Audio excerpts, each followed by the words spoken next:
हजार हजार वर्ष तले तालपत्र लिखा जाइथिबा किछि शब्द माने सत कहले एहा भाबिला बेलको टिके आश्चर्य लागे। हाँ, पूरा आश्चर्यजनक कथा।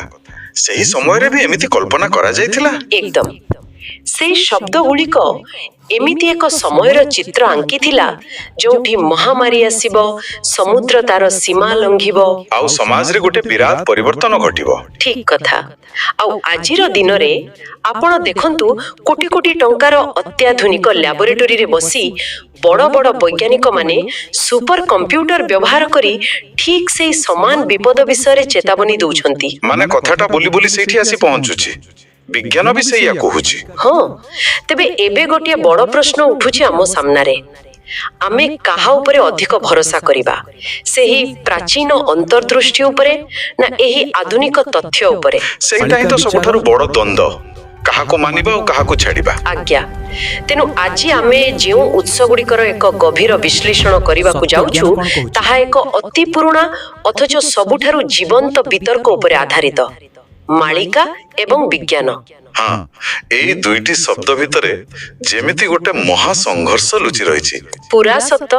आमर उद्देश्य केवल किए ठीक आउ किए भूल ताहा बाछिबा नुहे, बरं एही दुईटी संपूर्ण भिन्न विचारधारा पछरे थिबा प्रकृत कारण गुडी को बुझिबा।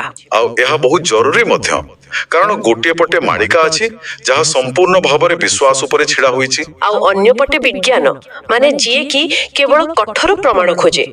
एही संघर्षटा किपरि हुए आउ काहे कि हुए आज आमे ताहा ही आलोचना करिबा। प्रकृत रे एहा एक बहुत रोचक आरंभ, कारण आमे एठी दुईटी संपूर्ण भिन्न भाषा विषय कथा होछु। भिन्न भाषा माने टिके खोली के कहबे कि? निश्चय। मानव सभ्यता जेबेठारो आरंभ होईछि, मनीष निज चारि पाखरे घटुथिबा जिनिस गुडी को बुझिबा पई चेष्टा करि आसीछि। मालिका हेउछि अनुभव, रूपक एवं दर्शनर भाषा। अच्छा, आउ विज्ञान? विज्ञान हेउछि गणित, परीक्षण एवं तथ्यर भाषा।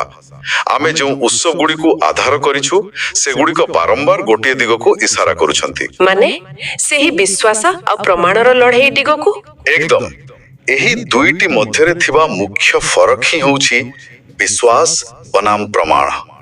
एही बिंदुरु ही हमर समस्त आलोचनार मूलद्वार आरंभ हेबो। जानिछंती ए विश्वास आ प्रमाणर लड़ाई को बुझिबा पई मो मनरे गोटे बहुत बढ़िया उदाहरण आसुछि। बिल्कुल। आमे एक कोर्ट रूम बा विचारालयर कथा भाबी परिबा। कोर्ट रूम एहा बेश आकर्षणीय लागुछि। केमति टिके कहंतु? टिके भाबंतु काठगड़ा रे मालिका छिड़ा होईछि। ता पाखरे कोनोसी ग्राफ किंबा डाटा सीट नाही। हाँ, मालिका पाखरे तो डाटा न थाए। ठीक, किंतु तार स्वर रे अछि हजारों वर्षर अतुट विश्वास आ मानव समाज रो सामूहिक अनुभूति। से कहूछि जे समयर एक निर्दिष्ट चक्र अछि आउ सेही चक्र अनुसारे एही घटना घटिबा सुनिश्चित। हाँ, मालिकार जुक्ति सेया। एकदम। किंतु एबे विपरीत दिग को देखंतु। विचारपति आसन रे बसिछि विज्ञान आउ से बहुत कठोर। से तो कोनोसी आवेग किंबा भाव प्रवणता को खातिर करे नहीं। पूरा सत्य। से सीधा प्रश्न करूछि, एहा घटिबो बोली तुमे कहूछ, किंतु एहार प्रणाली कोन? मते तथ्य दियो, मते परीक्षा करी देखाओ जहा को मु बारंबार मापी पारिबी। वाह, ए उपमाटी बहुत सुंदर। एबे सबुठारु बड़ द्वंद्व हेउछि जेतेबेले जणे आध्यात्मिक दर्शन रे कथा कहूछि आउ जणे गाणितिक प्रमाण मागुछि, सेतेबेले समाधान बाहरिबो केमती? एई उपमाटी पूरा परिस्थिति को बहुत स्पष्ट करि दोछि, कारण हेठारे हमको बुझिबो को पड़िबो जे विज्ञान प्रकृति रे किपरि काम करे। हाँ, तार काम करिवार शैलीटा टिके अलगा। एकदम। विज्ञान रो मूल स्वभाव होछि संदेह करिबा। वैज्ञानिक दुनिया रे गोटे बहुत गुरुत्वपूर्ण धारणा अछि जाको फॉल्सिफायबिलिटी बोली कहा जाय। फॉल्सिफायबिलिटी माने मिथ्या प्रमाणित हेबार योग्यता। हाँ, ठीक धरिचंती। एहार अर्थ होछि जदि कोनोसी एक सिद्धांत को परीक्षा माध्यम रे भूल बोली प्रमाणित करिवारे कोनोसी बाट नाही, तेमे विज्ञान ताको माने नाही। अच्छा, माने जदि आमे ताको भूल प्रमाणित करि परिबा नाही ताहेले सेटा विज्ञान पई वैध नुहे। एकदम। उदाहरण स्वरूप जदि विज्ञान कहे जे जल 100 डिग्री सेल्सियस रे फुटिबो, तेबे आमे ताहाको मापी परिबा। आ जदि ताहा न फुटे तेबे आमे सही सिद्धांत को भूल बोली कहि परिबा। पूरा सत, किंतु मालिकार रचना शैली संपूर्ण अलगा अटे। सेठी एमिति परीक्षा करी हबनी। ମାନେ ଆପଣ କହୁଛନ୍ତି ମାଳିକାର କଥାଗୁଡ଼ିକୁ ସେହିଭଳି ତାପମାତ୍ରା କିମ୍ବା ସ୍କେଲରେ ମାପି ହେବ ନାହିଁ? ନା, ବିଲକୁଲ ନୁହେଁ। କାରଣ ସେଗୁଡ଼ିକ ତ କବିତା କିମ୍ବା ରୂପକ ଆକାରରେ ଲେଖାଯାଇଛି, ଠିକ ନା? ଏକଦମ ଠିକ। ମାଳିକାର ଶବ୍ଦଗୁଡ଼ିକ ପ୍ରତୀକାତ୍ମକ। ସେଥିରେ ବ୍ୟବହାର ହୋଇଥିବା ରୂପକ ଗୁଡ଼ିକୁ ଭିନ୍ନ ଭିନ୍ନ ସମୟରେ ଭିନ୍ନ ଭିନ୍ନ ଘଟଣା ସହ ଯୋଡ଼ି ଦିଆଯାଇପାରେ। ହୋ ତେଣୁ ତାହାକୁ ଲାବୋରେଟୋରୀରେ ପୁରାଇ ଭୁଲ ପ୍ରମାଣିତ କରିବା ପ୍ରାୟତଃ ଅସମ୍ଭବ। ହଁ, ଆଉ ସେଇଠି ହିଁ ବିଜ୍ଞାନ ଅଟକିଯାଏ, କାରଣ ସେ ପ୍ରମାଣ ପାଏ ନାହିଁ। କିନ୍ତୁ ଏହାର ଅର୍ଥ ତ ଏହା ନୁହେଁ ଯେ ମାଳିକାର କୌଣସି ମୂଲ୍ୟ ନାହିଁ। ବିଲକୁଲ ନୁହେଁ। ବିଜ୍ଞାନ ଆମକୁ ସଠିକ ତଥ୍ୟ ଦେଇପାରେ, କିନ୍ତୁ ମଣିଷ ତ କେବଳ ତଥ୍ୟରେ ବଞ୍ଚିପାରେ ନାହିଁ ନା। ସତ କଥା, ଆମକୁ ଆଶ୍ୱାସନା ବି ଦରକାର। ହଁ, ମଣିଷ ତା ଜୀବନରେ ଘଟୁଥିବା ଘଟଣାଗୁଡ଼ିକର ଏକ ଅର୍ଥ ଖୋଜେ। ଯେତେବେଳେ ପୃଥିବୀରେ ବଡ଼ ଧରଣର ପ୍ରାକୃତିକ ବିପର୍ଯ୍ୟୟ ହୁଏ, ବିଜ୍ଞାନ କ'ଣ କହେ? ବିଜ୍ଞାନ କହେ ଯେ ଏହା ଟେକ୍ଟୋନିକ ପ୍ଲେଟର ଘୁଞ୍ଚିବା କିମ୍ବା ଜଳବାୟୁ ପରିବର୍ତ୍ତନ ପାଇଁ ହେଉଛି। ଠିକ ଅଛି, କିନ୍ତୁ ମାଳିକା କହେ ଯେ ଏହା ଏକ ଯୁଗର ପରିବର୍ତ୍ତନ। ଏହା ସମାଜର ନୈତିକ ଅବକ୍ଷୟର ଫଳ। ବା ମାନେ ଏହି ବ୍ୟାଖ୍ୟା ଲୋକଙ୍କୁ ଏକ ଆଶ୍ୱାସନା ଦିଏ ଯେ ସବୁକିଛି ଏକ ବୃହତ୍ତର ଯୋଜନାର ଅଂଶ, ସବୁକିଛି ଅକାରଣରେ ହେଉନାହିଁ। ଏକଦମ, ଲୋକେ ସେହି ଅର୍ଥଟାକୁ ଖୋଜନ୍ତି। ତାହେଲେ ଦେଖିବାକୁ ଗଲେ ଜଣେ ଆମକୁ ଘଟଣାର ବାସ୍ତବିକ କାରଣ ବୁଝାଉଛି, ଆଉ ଜଣେ ସେହି ଘଟଣା ପଛରେ ଏକ ଅର୍ଥ ଯୋଡୁଛି। ଏହି କଥାଟି ବହୁତ ଗଭୀର। ହଁ, ଦୁଇଟା ଜାଗାର ଗୁରୁତ୍ୱ ଅଛି। କିନ୍ତୁ ଏଠାରେ ମୋ ମନରେ ଏକ ଦୃଢ଼ ପ୍ରଶ୍ନ ଆସୁଛି। ଆମେ ଯେଉଁ ଉତ୍ସଗୁଡ଼ିକୁ ବିଶ୍ଳେଷଣ କରୁଛୁ ସେଥିରେ ବାରମ୍ବାର ଗୋଟେ କଥା ଉଠିଛି, ହଜାର ବର୍ଷ ପୁରୁଣା ଭବିଷ୍ୟବାଣୀ ବନାମ ଆଧୁନିକ ବିଜ୍ଞାନ। ହଁ, ଏହି ତୁଳନାଟା ବାରମ୍ବାର ଆସେ। ମୋତେ ଲାଗୁଛି ଏହି ତୁଳନାଟି ହିଁ ନିଜ ଭିତରେ ବହୁତ ଅସମାନ। ମାନେ ଆପଣ ଟିକେ ବିଶ୍ଳେଷଣ କରନ୍ତୁ। କେଉଁ ଦୃଷ୍ଟିରୁ ଆପଣଙ୍କୁ ଏହା ଅସମାନ ଲାଗୁଛି? ଦେଖନ୍ତୁ, ଆଧୁନିକ ବିଜ୍ଞାନର ସବୁଠାରୁ ବଡ଼ ଶକ୍ତି ହେଉଛି ତାର ପରିବର୍ତ୍ତନଶୀଳତା। ହଁ, ତାହା ପ୍ରତିଦିନ ବଦଳୁଛି। ଏକଦମ। ଆଜି ଆମେ କ୍ୱାଣ୍ଟମ ଫିଜିକ୍ସ, ଆର୍ଟିଫିସିଆଲ ଇଣ୍ଟେଲିଜେନ୍ସ ବା ମହାକାଶ ବିଜ୍ଞାନରେ ପ୍ରତିଦିନ ନୂଆ ନୂଆ ଜିନିଷ ଆବିଷ୍କାର କରୁଛୁ। ସତ କଥା, ବିଜ୍ଞାନ ତ ସ୍ଥିର ନୁହେଁ। ଆଉ ଯଦି କାଲି ସକାଳେ କୌଣସି ନୂଆ ପ୍ରମାଣ ମିଳେ, ତେବେ ବିଜ୍ଞାନ ନିଜର 100 ବର୍ଷ ପୁରୁଣା ସିଦ୍ଧାନ୍ତକୁ ବଦଳାଇ ଦେବାକୁ ପଛାଏ ନାହିଁ। ବିଜ୍ଞାନ ନିଜର ଭୁଲ ସ୍ୱୀକାର କରି ଆଗକୁ ବଢ଼େ। ହଁ, ଏହା ହିଁ ବିଜ୍ଞାନର ସୌନ୍ଦର୍ଯ୍ୟ। କିନ୍ତୁ ଅନ୍ୟ ପକ୍ଷରେ ମାଳିକା ହେଉଛି ଏକ ସ୍ଥିର ଗ୍ରନ୍ଥ। ଶହ ଶହ ବର୍ଷ ତଳେ ଯାହା ଲେଖାଯାଇଛି ତାହା ତାଳପତ୍ରରେ ଖୋଦେଇ ହୋଇ ରହିଛି, ତାହା ବଦଳିବ ନାହିଁ। ହଁ, ତାହା ଗୋଟେ ଜାଗାରେ ସ୍ଥିର ହୋଇ ରହିଛି। ତେବେ ଗୋଟିଏ ପଦ୍ଧତି ଯାହା ପ୍ରତିଦିନ ନିଜକୁ ନବୀକରଣ କରୁଛି, ତାହା ସହ 1000 ବର୍ଷ ପୁରୁଣା ସ୍ଥିର ଲେଖାର ତୁଳନା କରାଯିବା କ'ଣ ଠିକ୍? ଏହା କ'ଣ ଦୁଇଟି ସମାନ ପ୍ରତିଯୋଗୀଙ୍କ ମଧ୍ୟରେ ଲଢ଼େଇ? ଏହା ଏକ ଅତ୍ୟନ୍ତ ଯୁକ୍ତିଯୁକ୍ତ ପ୍ରଶ୍ନ, ଆଉ ଆମ ଉତ୍ସଗୁଡ଼ିକରେ ମଧ୍ୟ ଏହାକୁ ନେଇ ଅନେକ ବିତର୍କ ହୋଇଛି। ଆପଣଙ୍କୁ ଲାଗୁଛି ଯେ ଏହା ଏକ ଅସମାନ ତୁଳନା? ହଁ, ଟିକେ ସେମିତି ହିଁ ଲାଗୁଛି। କିନ୍ତୁ ଆମକୁ ଏହି ପ୍ରସଙ୍ଗର ଆଉ ଏକ ଗଭୀର ସ୍ତରକୁ ଯିବାକୁ ପଡ଼ିବ। ମାଳିକା କେବଳ କିଛି ସ୍ଥିର ଶବ୍ଦର ସମାହାର ନୁହେଁ। ମାନେ ଆଉ କ'ଣ ସେଥିରେ ଲୁଚି ରହିଛି? ଦେଖନ୍ତୁ, ଆମେ ଯେତେବେଳେ ଭାବୁ ଯେ ପ୍ରାଚୀନ କାଳରେ ଋଷିମୁନିମାନେ ବା ମାଳିକାକାରମାନେ ଏସବୁ କିପରି ଲେଖିଲେ, ଆମେ ଭାବୁ ଯେ ସେମାନେ ବୋଧହୁଏ ଆଖି ବନ୍ଦ କଲେ ଆଉ ସବୁ କିଛି ଚମତ୍କାର ଭାବରେ ଦେଖିନେଲେ। ହଁ, ସାଧାରଣତଃ ଲୋକେ ସେଇଆ ହିଁ ଭାବନ୍ତି, ଯେମିତି ଗୋଟେ ଯାଦୁ ହେଲା ଭଳି। କିନ୍ତୁ ପ୍ରକୃତରେ ସେମାନେ ଥିଲେ ପ୍ରକୃତିର ନିବିଡ଼ ପର୍ଯ୍ୟବେକ୍ଷକ। ଆଚ୍ଛା, ସେମାନେ ନିରୀକ୍ଷଣ କରୁଥିଲେ। ଏକ୍ସାକ୍ଟଲି। ସେମାନଙ୍କ ପାଖରେ ଆଜିର ସାଟେଲାଇଟ କିମ୍ବା ରାଡାର ନଥିଲା ସତ, କିନ୍ତୁ ସେମାନେ ପିଢ଼ି ପରେ ପିଢ଼ି ଧରି ମହାକାଶର ଗତିବିଧି, ଋତୁଚକ୍ରର ପରିବର୍ତ୍ତନ ଆଉ ବୋଧହୁଏ ମାନବ ସମାଜର ମାନସିକତାକୁ ବି ଅତି ସୂକ୍ଷ୍ମ ଭାବରେ ଅନୁଧ୍ୟାନ କରୁଥିଲେ। ପୁରା ଠିକ କହିଲେ। ଗୋଟିଏ ପ୍ରକାରେ କହିବାକୁ ଗଲେ ସେମାନେ ଲଙ୍ଗ ଟର୍ମ ଡେଟା କଲେକ୍ସନ ବା ଦୀର୍ଘମିଆଦୀ ତଥ୍ୟ ସଂଗ୍ରହ କରୁଥିଲେ।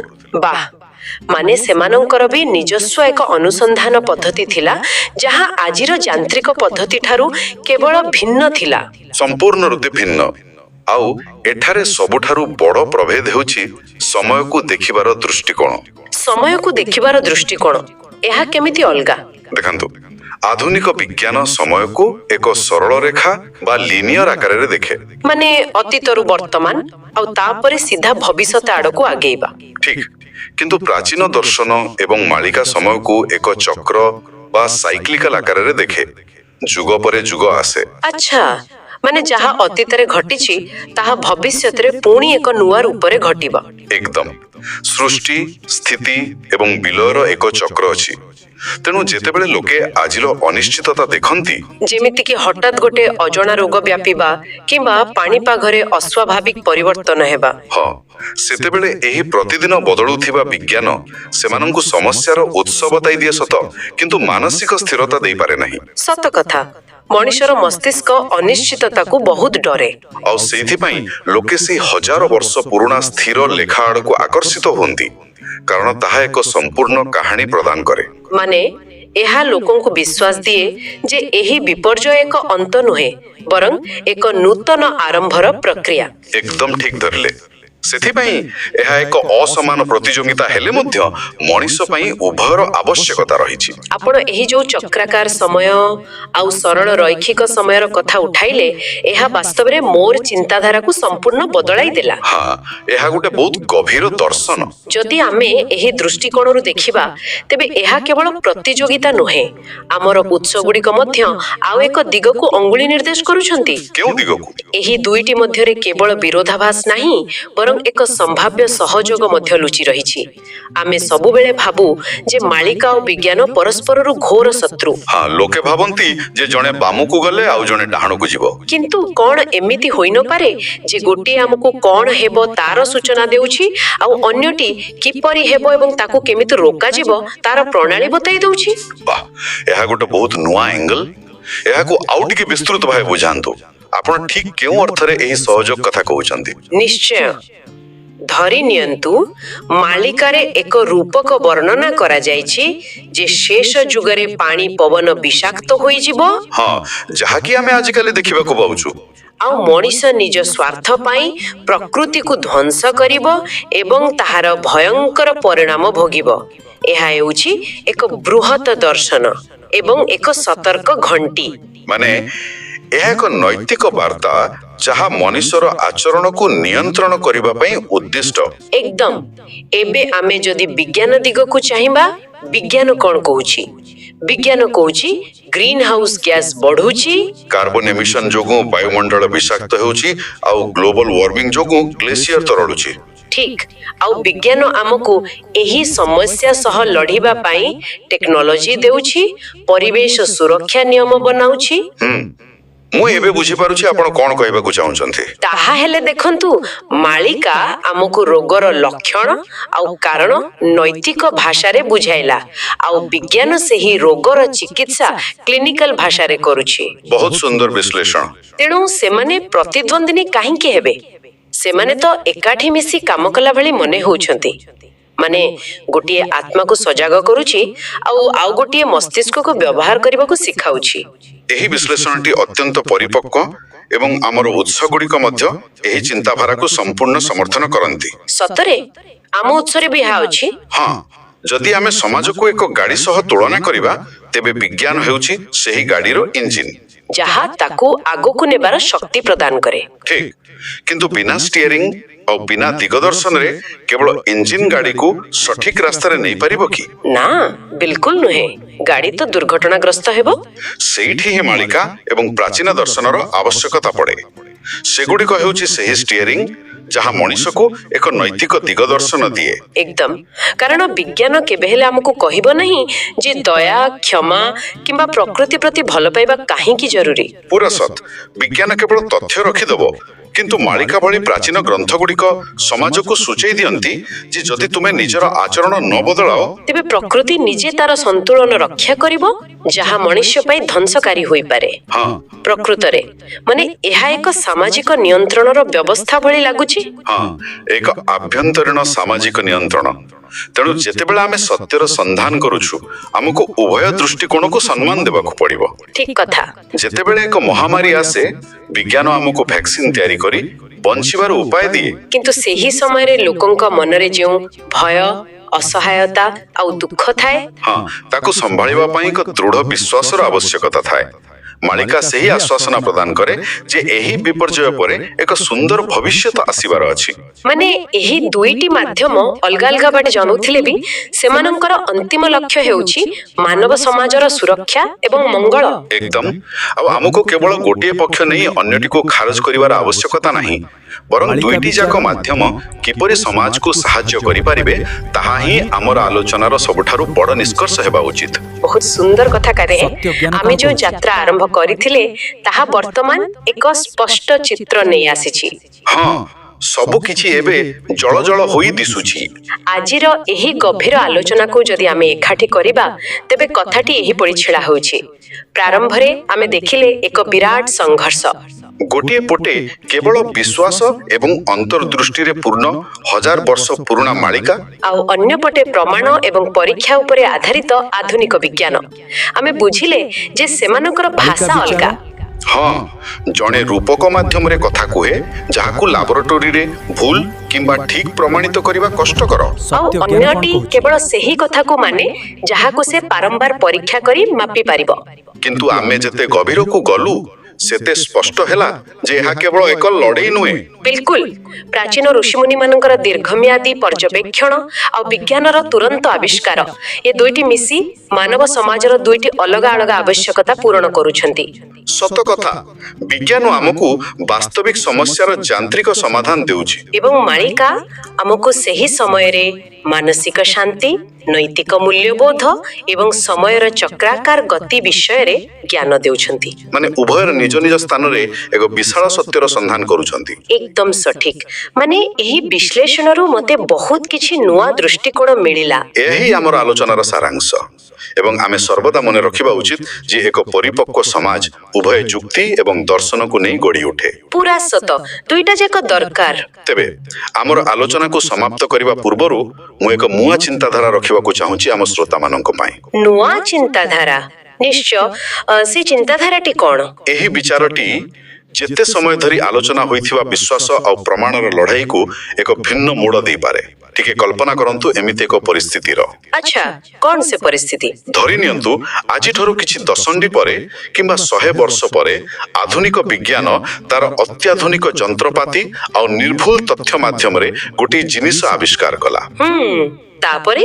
ଆଉ ଆଶ୍ଚର୍ଯ୍ୟଜନକ ଭାବେ ଦେଖାଗଲା ଯେ ସେହି ବୈଜ୍ଞାନିକ ଆବିଷ୍କାରଟି ମାଳିକାରେ ଲିପିବଦ୍ଧ ଥିବା 1000 ବର୍ଷ ପୁରୁଣା ଭବିଷ୍ୟବାଣୀ ସହ 100% ସମାନ। ବାପରେ, ମାନେ ବିଜ୍ଞାନ ନିଜେ ମୋହର ମାରିଦେଲା ଯେ ହଁ, 1000 ବର୍ଷ ତଳେ ଏହି ତାଳପତ୍ରରେ ଯାହା ଲେଖା ଯାଇଥିଲା ତାହା ଅକ୍ଷରେ ଅକ୍ଷରେ ସତ୍ୟ। ଏକଦମ। ଏବେ ପ୍ରଶ୍ନ ଉଠୁଛି ଯେ ଯେଉଁ ମୁହୂର୍ତ୍ତରେ ସେହି ଘୋଷଣା ହେବ ସେତେବେଳେ ପ୍ରକୃତରେ ବିଜୟ କାହାର ହେବ? ଏହା ତ ଏକ ବହୁତ ଜଟିଳ ପ୍ରଶ୍ନ। ବିଜୟ କାହାର ହେବ? ହଁ, କ'ଣ ଏହା ବିଜ୍ଞାନର ସବୁଠାରୁ ବଡ଼ ବିଜୟ ହେବ କାରଣ ସେ ଶେଷରେ ସତ୍ୟକୁ ନିଜର ପ୍ରମାଣ ମାଧ୍ୟମରେ ପ୍ରତିଷ୍ଠା କଲା? ନା, ଏହା ସେହି ପ୍ରାଚୀନ ବିଶ୍ୱାସ ଏବଂ ମାଳିକାର ଆଧିପତ୍ୟ ପ୍ରତିଷ୍ଠା କରିବ ଯେ ବିନା କୌଣସି ଆଧୁନିକ ଯନ୍ତ୍ରପାତିରେ 1000 ବର୍ଷ ପୂର୍ବରୁ ସେହି ସତ୍ୟକୁ ଦେଖିପାରିଥିଲା। ଠିକ ଧରିଲେ, ଯଦି ପ୍ରମାଣ ନିଜେ ଯାଇ ବିଶ୍ୱାସର ପାଦ ତଳେ ମୁଣ୍ଡିଆ ମାରେ ତେବେ ଶ୍ରେଷ୍ଠ କିଏ, ପ୍ରମାଣ ନା ବିଶ୍ୱାସ? ବାଃ, ଏହା ସତରେ ଏକ ଗୁସ୍ପମ୍ସ ଆଣିଦେଲା ଭଳି ଚିନ୍ତା। ଆମର ପ୍ରତ୍ୟେକ ଶ୍ରୋତା ନିଜ ମନରେ ଏହି ରହସ୍ୟମୟ ପ୍ରଶ୍ନର ଉତ୍ତର ନିଶ୍ଚୟ ଖୋଜିବେ ବୋଲି ଆଶା। ଆଜି ପାଇଁ ଏତିକି।